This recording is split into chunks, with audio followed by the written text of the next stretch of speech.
মুক্তানন্দজি মহারাজের জন্ম উৎসবে কীর্তন শুনুন। হলেন প্রিয়তম আর আমি হলাম প্রিয়তমা। অর্থাৎ প্রিয়তমা মানে প্রেমিকা সেই রূপ সাজবেন, প্রেমিক যে রূপে খুশি হবেন। আমার রাধারানী সেইভাবে চুলের খোপাটা পরতেন যাতে কৃষ্ণ খুশি হতেন। এই পাঁচটি রসের মধ্যে উন্নত রস হলো ওই মধুর রস।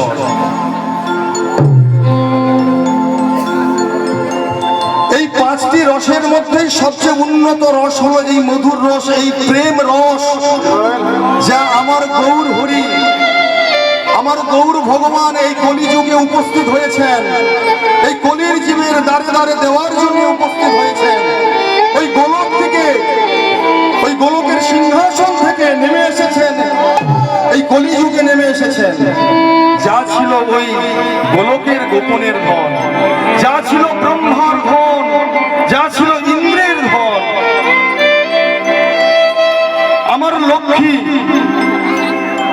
লক্ষ্মী নারায়ণের দিনরাত পদ সেবা করেও যে রস পায়নি, সেই প্রেম রস, সেই মধুর প্রেম রস দেওয়ার জন্য সেজেছে, এই কলিযুগে উপস্থিত হয়েছে। তাহলে সমর্পয়ত উন্নত উজ্জ্বল রস সভক্তি শ্রিয়াম হরিপুরত সুন্দর প্রতি কদম্ব সন্দীপিত সদা হৃদয় স্কন্দরে ফুরত্ব শ্রী সচিনন্দ। শ্লোকে ওই রূপ গোস্বামী পাদ, আমরা রূপ গোস্বামী পাদের সঙ্গে একটু ঝগড়া করে নেব। আপনি শ্লোকে হৃদয়কে কন্দর বললেন কেন? কন্দর মানে তো গুহা, আর হৃদয়কে কেউ গুহা বলে? হৃদয় তো মন্দির, শাস্ত্রে তো হৃদয়কে মন্দির বলেছে, আপনি হৃদয়কে গুহা বলছেন কেন? না, রূপ গোস্বামী পাদ বলছেন আমি বলতে পারতাম না, আমি আমার এই হৃদয়কে মন্দির বলতে পারতাম। আমার হৃদয় মন্দির ততদিন ছিল যতদিন আমি ওই মাতৃগর্ভে ছিলাম।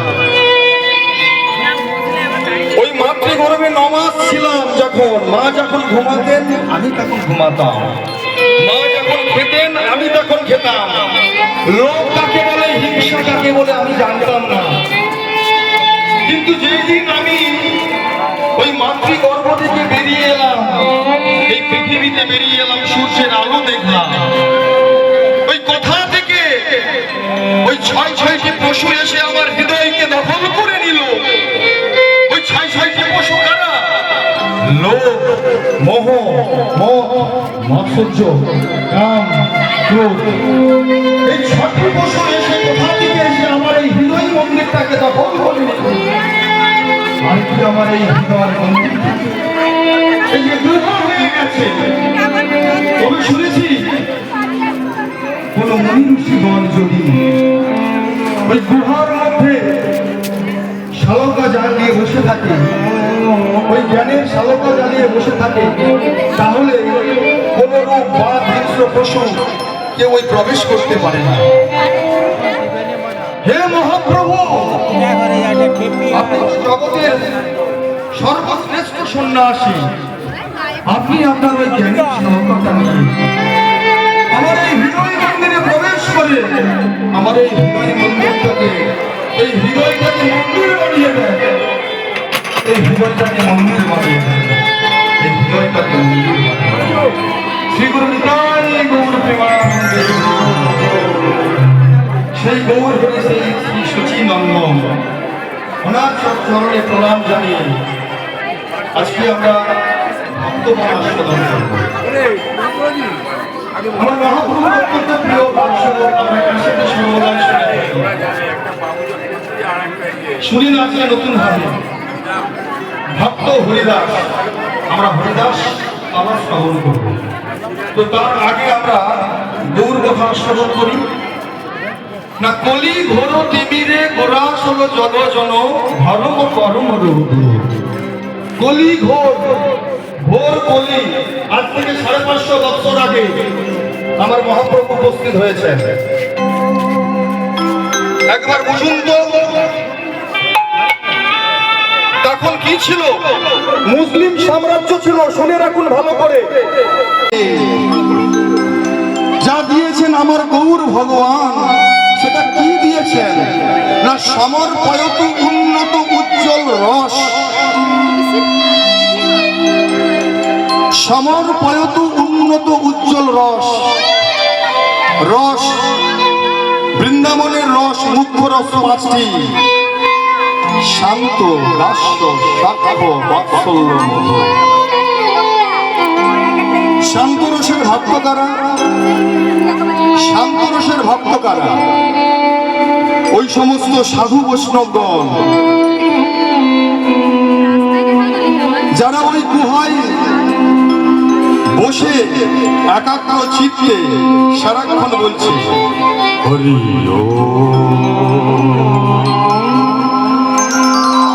অর্থাৎ নিজের জীবাত্মাকে ওই পরমাত্মার সঙ্গে বিলীন করে দিচ্ছে। এ হলো শান্ত রসের ভক্ত। পাঁচটা রসের ভক্ত কেমন শুনে রাখো। আর দাস্য রসের ভক্ত কি? হে ভগবান, আপনি হলেন আমার প্রভু আর আমি আপনার চরণের দাস। শ্রী হনুমানজি, আপনি হলেন প্রভু আর আমি হলাম আপনার জনমের জনমের মতো চরণের দাস। এই হলো দাস্য রসের ভক্ত। আর সখ্য রসের ভক্ত কারা? ও যে শ্রীরাম, সুদাম, অর্জুন, ভগবান হলেন বন্ধু আর আমি হলাম তার সখা। এই হলো সখ্য রসের ভক্ত। আর বাৎসল্য রস ভগবানকে যারা পিতা নন্দ, মা যশোমতী মায়ের মতো, যশোদা মায়ের মতো ভালোবাসেন,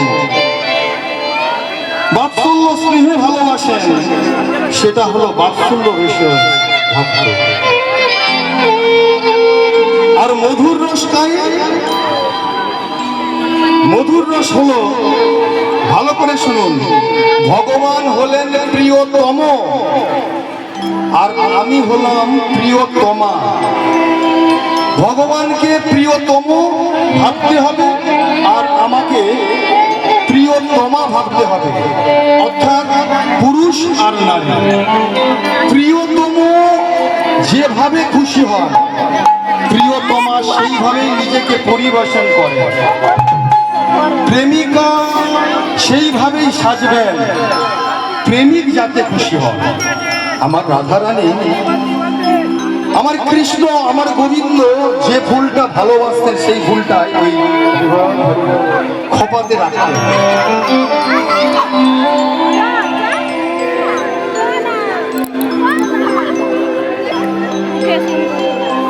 তুমি যদি আমার নামটা লিখে দিয়েছো, তা যখনই গ্রন্থটা পড়বে আর আমার নামটা পড়বে, তাদের কানে, তাদের কর্ণে কি লাগবে? বিষের মতো লাগবে না?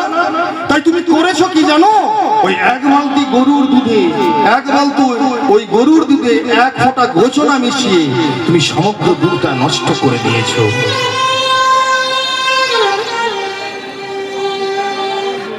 কিছুটা দূরে, অনিত দূরে স্বরূপ গোস্বামী পাদ দাঁড়িয়েছে। এই স্বরূপ গোস্বামী পাদ আবার কে জানেন? ইনি মহাপ্রভুর ছেলেবেলার বন্ধু। মহাপ্রভু গান শুনতে ভালোবাসতেন বলতে, সঙ্গীত শুনতে ভালোবাসতেন বলে ওই বেনারসে যে সঙ্গীত অধ্যয়ন করে মহাপ্রভুকে সঙ্গীত শোনাতেন। মহাপ্রভু সংস্কৃত শ্লোক আস্বাদন করতেন বলে, ভালোবাসতেন বলে ওই বেনারসে চলে যে সংস্কৃত শ্লোক অধ্যয়ন করে এসে মহাপ্রভুকে শোনাতেন। এরূপ তুমি এইদিকে এসো।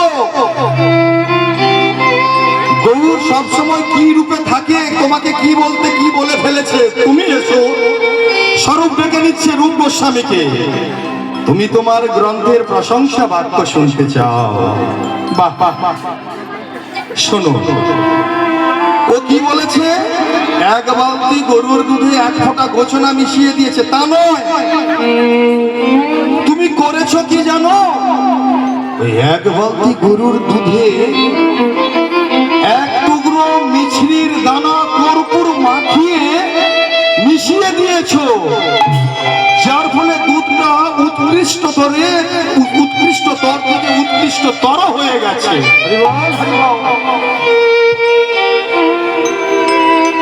দেখবেন জগতে অনেকে রয়েছে যারা দুধ খেতে ভালোবাসে না, দুধ খেলে অম্বল হয়, কলিয়ার রোগ হয়।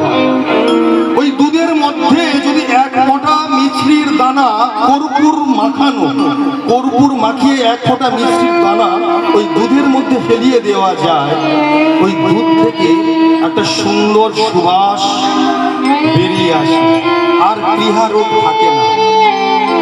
তাই রূপ তুমি করেছো কি জানো? তুমি ওই গরুর দুধে ওই কর্পূর মাখানো এক টুকরো মিষ্টির দানা ফেলে। এবারে শুনে নেই ওই শ্লোকটা, ব্যাখ্যাটা কি না। অনর্পিত চরিং চিরাত করুণাবতীর্ণ কালো। অনর্পিত মানে ন অর্পিত, যা কোনো কালো অর্পণ করা হয়নি, যা কোনো যুগেও দেওয়া হয়নি, না সভ্য যুগে, না ত্রেতা যুগে, না দাপর যুগে।